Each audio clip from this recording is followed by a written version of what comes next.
And now, without any further ado, I'm very excited to get to introduce GHM's Executive Director, Pastor Doug Cox. If you want to take it away. All righty. Thank you. Thank you. Thank you. Thank you. Look at that. Some of you even are applauding. Boy, I get a lot more credit than due. It is so fun to meet you all, and I'm so grateful you're here. Thank you. You know, the fact that we are here together is a immediate witness to the fact that we are, all of you, GHM. Thank you. Thank you very much. I am going to start right up front with a question that somebody sent in to ask how in the world does GHM do what we do? And that might be a good also intro to GHM for anybody who's visiting for the first time, or, a lot of us don't know the whole big picture, I bet. And it is just great to talk. So, GHM, I would summarize, all that we do as it's all about relationships. Our relationships began in 1987 by people who have those deep relationships as mission personnel around the world, who were trying to organize people like you to work together to really strengthen Lutheran efforts in healthcare and health ministries, health promotion.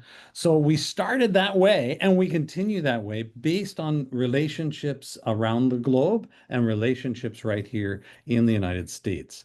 By listening through mission personnel, by listening through our staff who travel and Zoom like this, I've already been in conversation with the Democratic Republic of the Congo and Nigeria this morning before this call. It's not uncommon day to be listening. Those moments of relationship build trust. They help us to consider how our partners are speaking out and witnessing to us, and also talking about some of the struggles and needs. So, facilitating those relationships with staff, with volunteers, is really an important part of what we do. And we do that through Zoom, we do that through international visits, and we also get an opportunity to receive applications every month from countries around the world saying, we really have this kind of a need, and we'd love to talk to you about it. And it's kind of like them raising their hand and saying, hey, I would love to talk about this. And we navigate through a relationship that talks through those needs. And then we consider as an executive committee or a board, so it's not just staff, whether we can do that and whether we will. And so then we approve or don't approve, and then we start to get to work. Could be consulting, could be shipping, could be a grant around the world. But I must say that another part of how we do what we do is bathe it with prayer. And we see miracles every day, to be honest, in the way people provide both donations, time, and talent, and stuff. So I'm going to ask you to actually take a quick look at a picture or two for those of you who don't see it in everyday life here. We get to receive stuff here in Fridley, Minnesota, and it gets dropped off. We'll just go right on to through this little few slides to show you that's our donation drop off. And many people even bring things like the next slide shows newborn kits. People receiving those newborn kits already in Zimbabwe and Tanzania. That's an opportunity, and people make those all around the United States. They also make rolled bandages, and you'll see here someone in Liberia receiving rolled bandages as a patient. Also, there's the doctor and a nurse. But inside our warehouse, if we look inside, we will see lots of stuff, donations from all over. And some of you, it would be fun to have you all chime in and say, I've seen that one. I know where that bed was. But it's true that many of you are putting your hands and fingerprints on these very things. Our next picture actually shows some of our volunteers, some of you, labeling and getting them ready to go into a container. And then we ship them around the world on a big boat, and they go many weeks, if not usually average about 3 months if we talked about all the countries we ship to. And when they arrive in a port, but ultimately are taken by truck to a destination like this one in Cameroon. This is in Gaoundéré, a town in Cameroon, where they are praying when they receive that container filled with vital items. And here is one example would be some of the things to make an operating room work, whether it be the lights that were donated by GHM in this particular operating room, or the anesthesia machine, or the operating table, even the gowns and caps, all sorts of different things. Or it can be like a newborn kit. The newborn kits being received here in this next slide are in Liberia. We praise God. So it is a lot about shipping, but it's also a lot about people. And maybe the last slide I'll show you about what we do, so to speak, is showing you a couple of consultants in Liberia, who are actually three consultants with the staff member of Phoebe Hospital sitting at the head of the table there. We send consultants around the globe, more and more so. This year, we'll have 23 volunteers going out as consultants, and we praise God for that. It is another way of those relationships equaling listening. And so I want to just stop there. And that's a quick answer, maybe not quick enough, on how we do what we do. So, what countries has Global Health Ministries recently added to our list of partners? This year's unusual, Sam, in this way, because we don't always add new countries, honestly. It's kind of rare. But we have added 4 country partners this year. And they're not all new, but they're either renewed or brand new. So we've renewed a relationship in Kenya. We've renewed a relationship in Papua New Guinea. We've renewed a relationship in Uganda. And we've got a brand new relationship in the Democratic Republic of the Congo. And we can go there. Yeah, you might not know the Democratic Republic of the Congo, but it's there. It's a huge country. And I'll give you a minute or two of an update on this brand new partner too. But those 4 are new this year. And to look at that partner, before we go farther with the slides, let's just go back to that map for a second while I tell you about the church there is the only indigenous church that we relate to. In other words, the community, church of the Lutheran Confessions of the DRC, they call it Celsico, is not planted by missionaries. It was the gospel found its way through the Bible, through people hearing the gospel through a wide variety of ways. And this church is a indigenous. They count their founders of the church as people who are there in the Democratic Republic of the Congo. So, which is a wonderful thing. Praise God. Very exciting. They also felt convicted as people of faith, like you and I do, I believe, that making a difference in health is part of what Jesus calls us to do. And so for the people around them. And so this church has founded 22 clinics or medical centers on their own by collecting things. They, in fact, saw so many women and children dying that they felt they needed health services. And the laymen of the church said, we are going to give everybody an assignment church-wide. You should collect 1 5-gallon container of palm oil and donate it at church. We're going to sell them all, and then we're going to start these clinics. They did it. And they have 22 clinics today, but they still are in a country which is relatively poor, low middle income, and they are reaching out to us again through relationships to say, could you make it help us make this more effective? And so we're doing that. Scott, our director of operations, and I went to the DRC in May this year. And now we can go forward, and we met some of the people there. One guy is in this slide with his wife. He's the director of the health. He's the health coordinator for all of the work of this Celsico in the Congo. But we visited 6 of their medical centers, and they all looked a little bit like this. Here is a birthing table. As you can see, it's wood.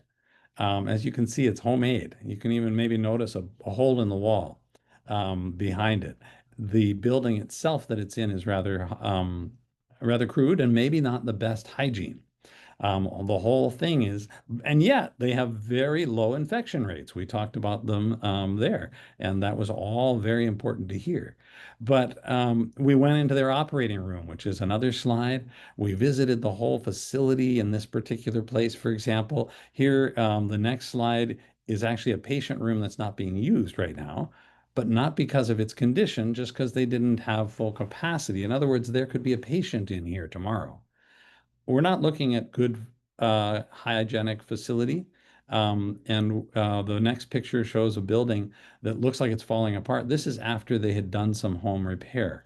Um, in other words, they're really, really struggling with difficult ability there and kind of doing what they can with the best they can, but asking for help and saying, could we work together? The next picture shows a laboratory in that very clinic, which this is the only equipment in the laboratory. It's a single monocular microscope dependent on the sun to see, and sunlight with a mirror. And it's quite old also, but they do an awful lot. Praise God for what they do. I think it's really a tribute to the team, and yet they're asking for help. Of course, they ask for the moon. Could you do it all? And we assessed, and we had a missionary from the World Mission Prayer League, Pastor Reverend Dr. Didi, who is a Panzo, who's a medical doctor as well as a pastor, with us. He's calls the DRC home, and he was able to do some assessments too, and really came up with a pilot program for us. And we agreed to do some construction, to sponsor some equipment, and to get some ventilated pit toilets available for this place. And it will be much more hygienic and get a wide variety of interventions done as a pilot and see if this could work for us. So that's where we're at in the DRC, starting with one this year and hoping and expecting to expand as this succeeds. We'll learn some lessons along the way. But that's a quick look at a new partnership this year. I'm going to also take you to another place, which may be something that many of you know about. I think actually many of you have been to the country of Madagascar and know our partner there. We have lots going on in partnership with the Lutheran health system in Madagascar. That's called SALFA. But one particular project I'll just highlight because I know a lot of you have been praying about it and participating, and that's what we call a health and water project for the South in Andrui. So here, essentially what we're doing, and I'm going to let this video roll while I talk about it, is offering village packages, if you will.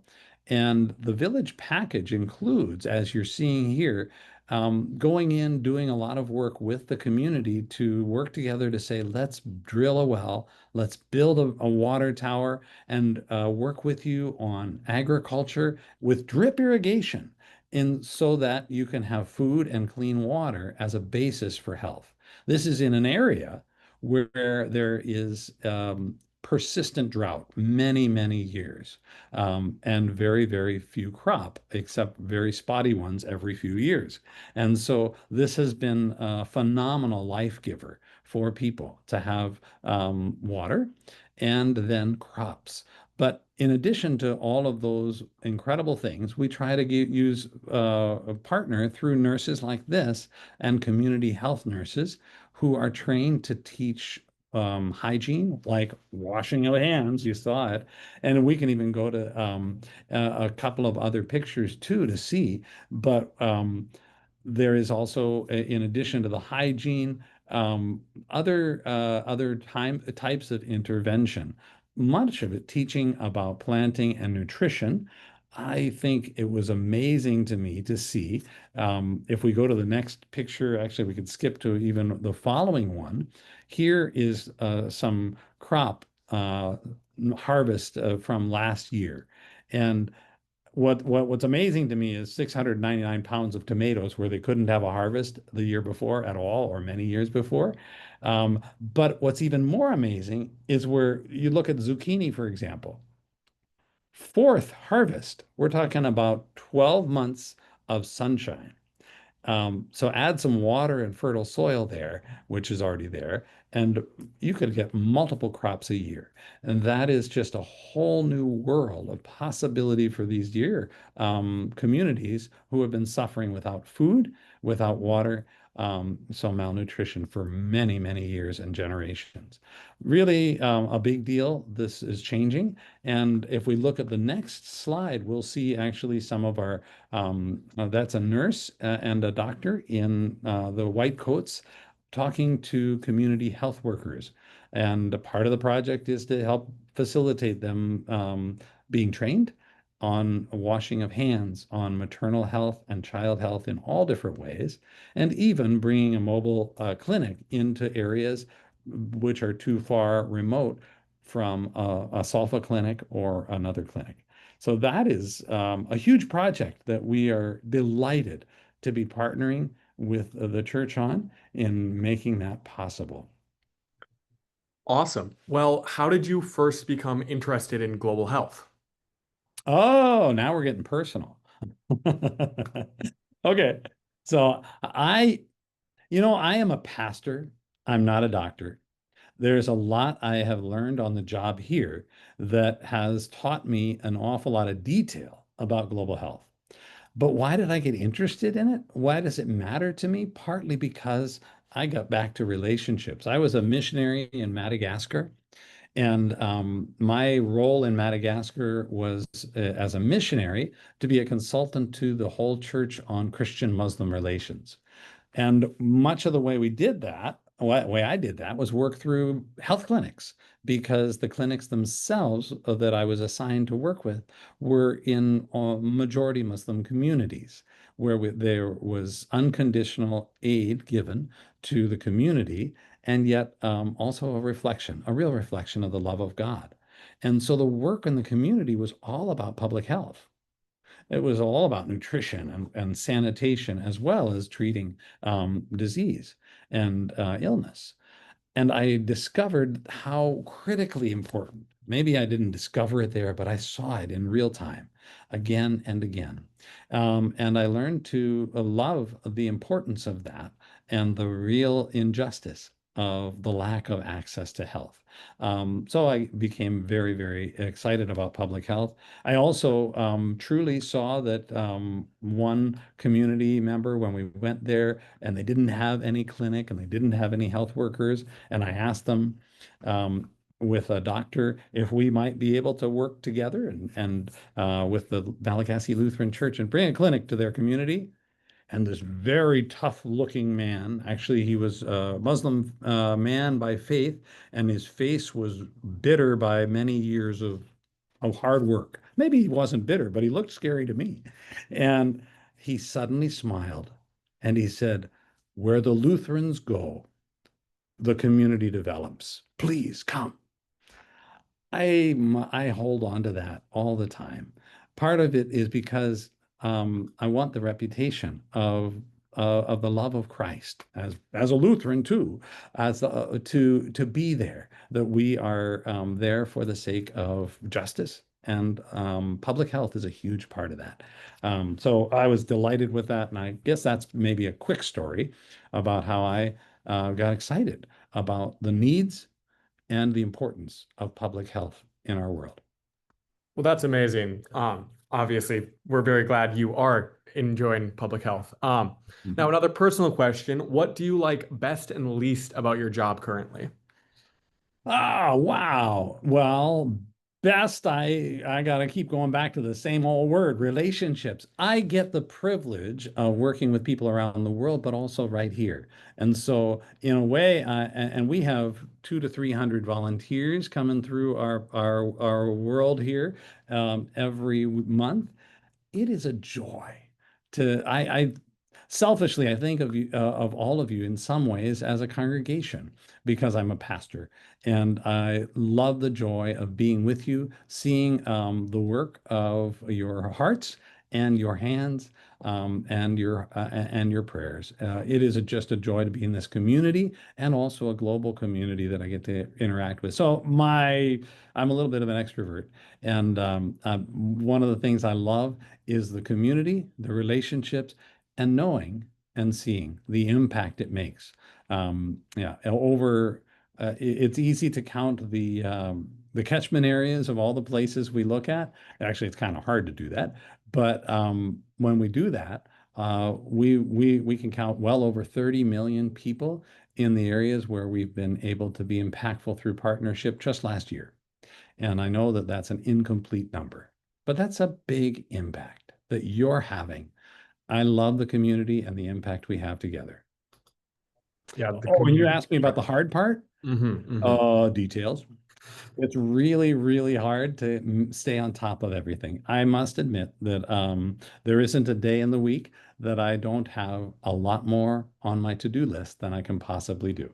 And so the joy of a team ministry is great, but I don't go to bed any day without a sense of, I should have or I could have gotten a whole lot more done, and I still didn't get it all done. There's never a day when it's all done. But that's the challenge. But I think that's okay. That's we're called to a great work, and we just keep on managing. Absolutely. Now this question we've gotten a lot of questions about. Have the cuts to USAID funding this year impacted your ministry or your partners? And if so, how can faithful supporters help out? Awesome question. Yep, I think about this a lot because yes, the answer is it is impacting, and in a way it's not, both and.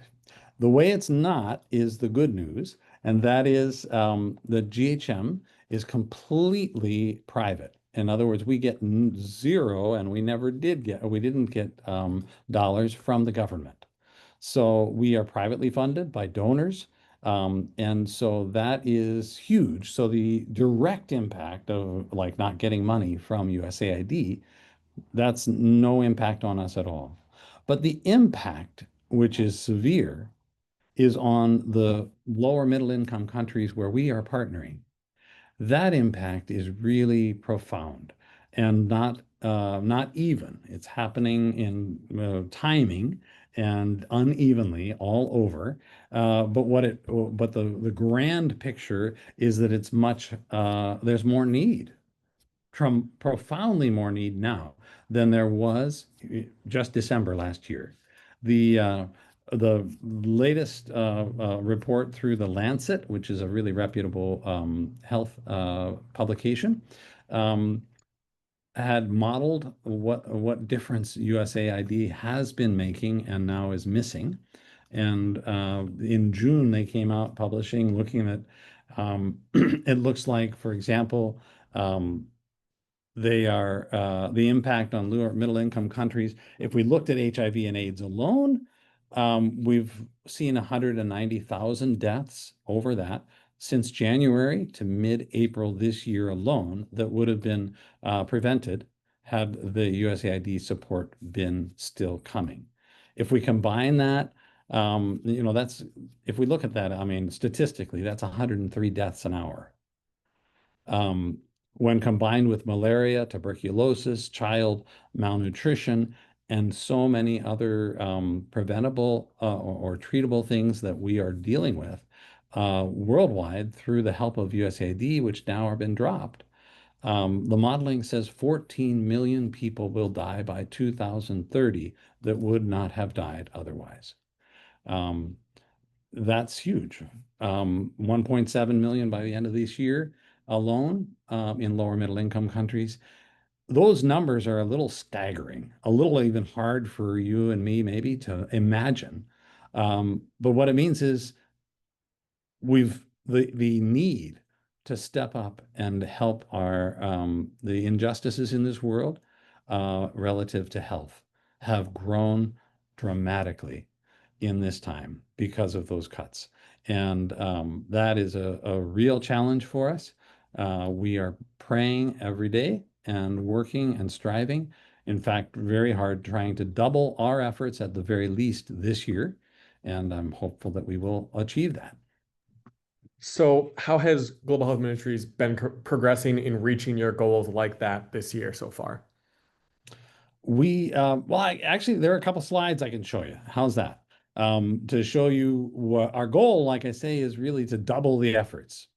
And here you can see just if we count the number of projects we've done this year in different countries, this shows you just sort of a bar graph saying, oh, we have this many. This doesn't actually include all the shipping projects. This is consulting and grants. And then if we look and say, what are those projects about? I'll refer to our strategic priorities. We have three strategic priorities. We want to strengthen systems.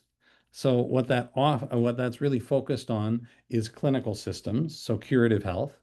How can we strengthen the system itself? Could be anything from a building to education for medical professionals to new equipment, varieties of system strengthening things.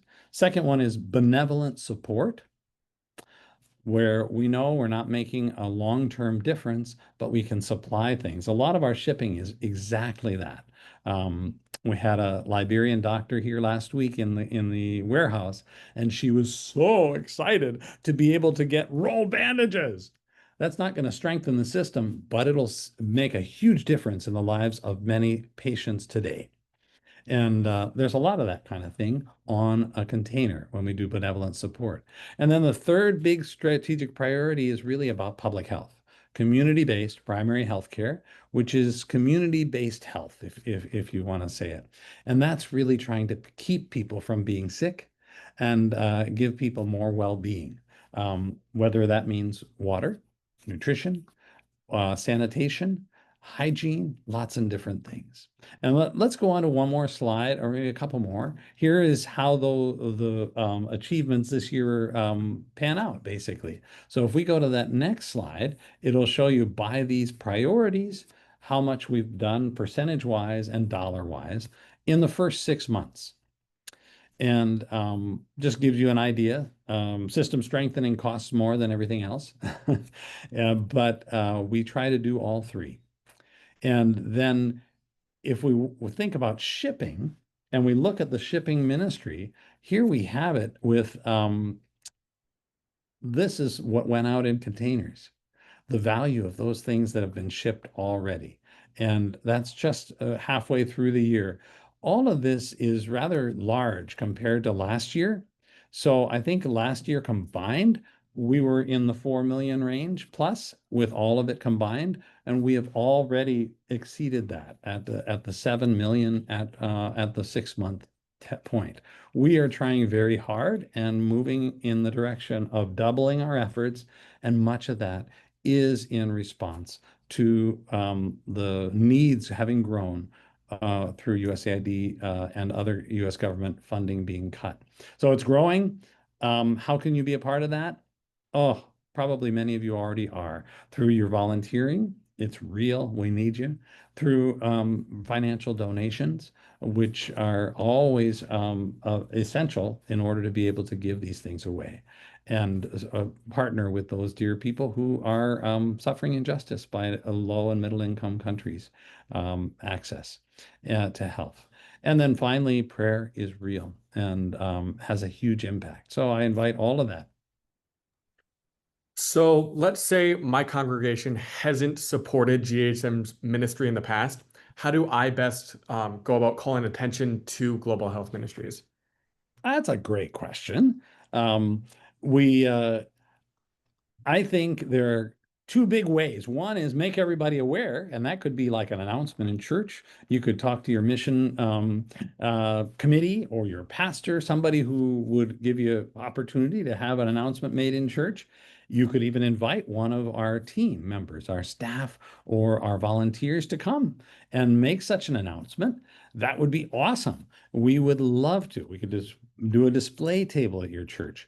But also, you might want to do an activity that everybody in the nation is welcome to do and might find it easy to do. You could roll some bandages, or you could have maybe a quilting group or a confirmation group or a Bible study group do something like rolling those bandages, putting together, or newborn kits. These are really practical ways to put some things together, make an effort, and make a difference. And suddenly, through that, there is an awareness of what's going on around the world and GHM.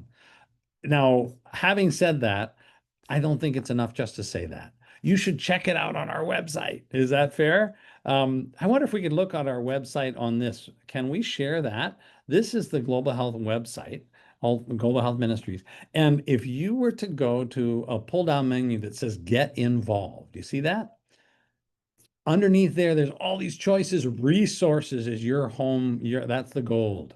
Go to resources under Get Involved. And then if we scroll down, you'll get a chance to see some ways to engage. And I'm going to not want to click on all of these right now, but if we were to click on Newborn Kit Challenge, it would tell you all about how to do newborn kits and even how you could be in California, make them, and then we could pay for the shipping to get them to us and then take them around the world. Or there could be, you could click on the one opportunities, shows opportunities to volunteer. That's in our warehouse. That's as an international volunteer globally, or as a consultant globally as a volunteer. There might even be some other things that are attractive to you right there, and they would include they could include inviting a speaker, and that next spot down is a way to invite a speaker. It could be me, it could be other staff members, it could be other volunteer leaders who would love to come and speak, whether it's preaching at the congregation, speaking to your group, or visiting for the sake of a conference or something like that. And then other service projects in addition to newborn kits, all there. So the website can give you those resources. And actually, I think we scroll down a little farther on this very page. There are videos that you can show your church. And if there's anybody techie in your church, they can go to this place, hit the download video, get a copy of that video to stick on the screen in your congregation. These are really excellent education about our ministry. So, with regards to the website, how do I obtain a list of your most needed items, for example, and then how would I be able to get them and send them to Global Health Ministries? Now we're back to the other gold. So if we go down in that Get Involved, you see where it says donated medical supplies. If you click on that now, this is going to tell you everything you need to know about what's really needed. You scroll down a teeny bit on that page, and it says items we accept and don't accept. Let's click on items we accept. And there you go. The word hot list is supposed to tell you these are our favorite things, the most needed things around the world. If you can find any of these, it would be fantastic. That's what that hot list means. And then there are additional priorities. So you can look at those too. And we could scroll down a little more, I bet, and just take a look at other things that we're able to use: medical equipment suggestions, dental supplies and equipment, patient-related equipment. All these things are extremely useful around the world. There are some things we cannot accept. And so that's on the same page, just scrolling down a little bit further down. And we have that. So like medication, we don't take. And we look for expiration dates at least a year out on anything that has an expiration date. And then there are a few other things. Um, how do I volunteer with Global Health Ministries if I have limited time, not able to do it as often as I'd like? Oh, you know what I like? I think it's actually our volunteers that have taught me this, but I think it's really true. One of the privileges of being a volunteer, one of the great things about volunteering is you do what you can. And there are no strict schedules at GHM relative to volunteers.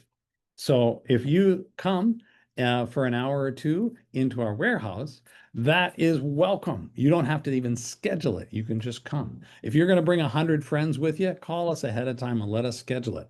But just coming to volunteer with you yourself or a few people in the warehouse, it's easy to do. Some people love it so much that they schedule it every day or they schedule it every month and they just keep on coming. It's on their schedule. But if they don't feel like it that day or don't have the time to do it regularly, we do not shame anybody or get upset about that. We're thrilled to have whatever time you can share, and you don't have to bring any special skills in the warehouse.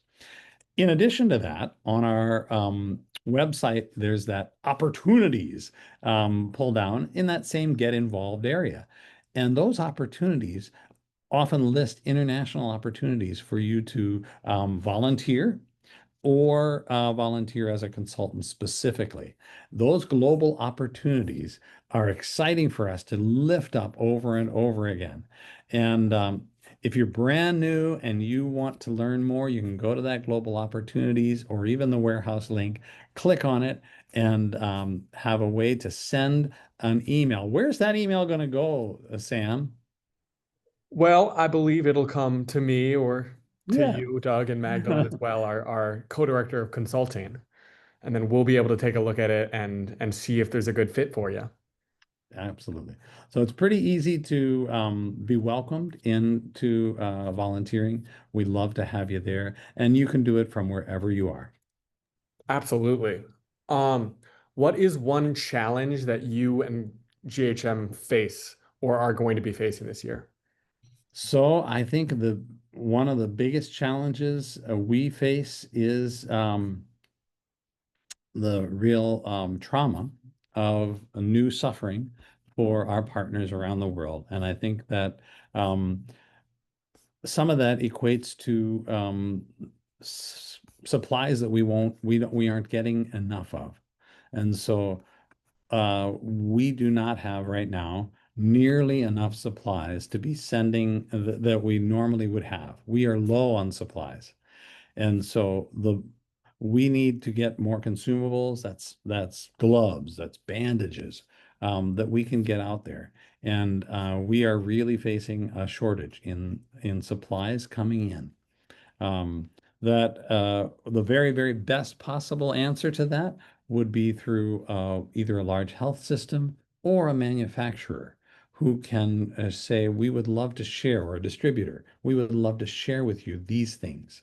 Um, so that is probably our biggest challenge right now. We're giving away too much, so many supplies and not getting enough donations.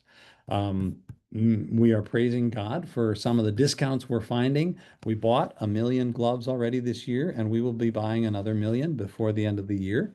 We're buying some more things, but we're getting really good discounts.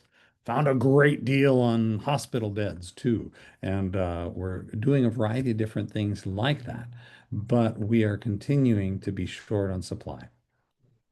Hmm. Now, one last question for you. What's sort of the process of beginning and working with a country, of starting that relationship and then developing it with them? So, yeah, to start a relationship is really about listening big time. So, we often it does happen through some spokesperson who often is a missionary, very much like the missionary from the World Mission Prayer League who lifted up his hand by sending me an email and saying, "Is there anything you could do in the country where I'm working in the Democratic Republic of the Congo?" And then my answer is, let's talk to you and let's listen to you and hear what you're seeing and hearing. Then let's try and talk to the national church there, and let's visit you and talk about it and get to know each other and get a great sense of understanding as to what the needs are, who you are, and we can reflect about who we are too. So it begins through those relationships. And it ends in those relationships. It's about someone in country reaching out. Sometimes it's direct, sometimes it's indirect through someone who cares about that country. And then GHM makes the establishment of a relationship with the National Lutheran Church in that country. So when we went to the DRC, we traveled with the national bishop everywhere we went. That was security as well. And we built a lot of relationships through those. But in the end, it's born through the relationships, and it can start with a simple phone call or email that puts us in communication together. Well, that's just amazing. I think unfortunately we are out of time for questions. Um, so I just first want to say thank you, Doug, for being willing to take the time answering a couple of our questions. And then Mhm. also just thank you to everyone for coming, for asking those questions, for being involved with GHM and being a part of our ministry because we wouldn't be able to do what we do without all of your work. Now, if there's any follow-up questions, if you have any interest in the work that we do or other questions that you want to ask, we're going to put my email in the chat pretty soon here. So feel free to reach out, send me an email. I'm happy to talk to you about our opportunities here in the warehouse, bringing groups, doing different service projects, anything and everything. I'm really excited to talk to you about. And then we're also going to put in the chat a link to our 2025 GHM Symposium registration because that has just opened up. So we are going to be hosting our symposium this year on September 27th. It's going to be at Normandale Lutheran Church from 9 to 11:30, and we're going to have lunch following. So if you wouldn't mind registering for that in advance, so that way we can know how many people we're going to plan on for lunch, that'd be perfect. We're going to have some amazing speakers. We're going to have Pastor Doug. We'll be talking again. We're going to have Dr. Rebecca Durst and then Archbishop Musa Pantiphilippus, who is the Archbishop of the Lutheran Church in Nigeria. So he will be flying out and will be speaking with us as well. And it's going to be an amazing event. So you should be sure to register soon. It's $20 and there's all the information you need is on the website there. We're also going to be sending out an email to everyone who came today with some links to a bunch of the different stuff that we talked about today, and then a feedback form as well for you to fill out so that way you can let us know how this was, if this is something you'd be interested in having again with more questions. Thank you all so much for being here. I think that's all that we've got. So I hope you all have a wonderful day. And again, thank you for being a part of Global Health Ministries community.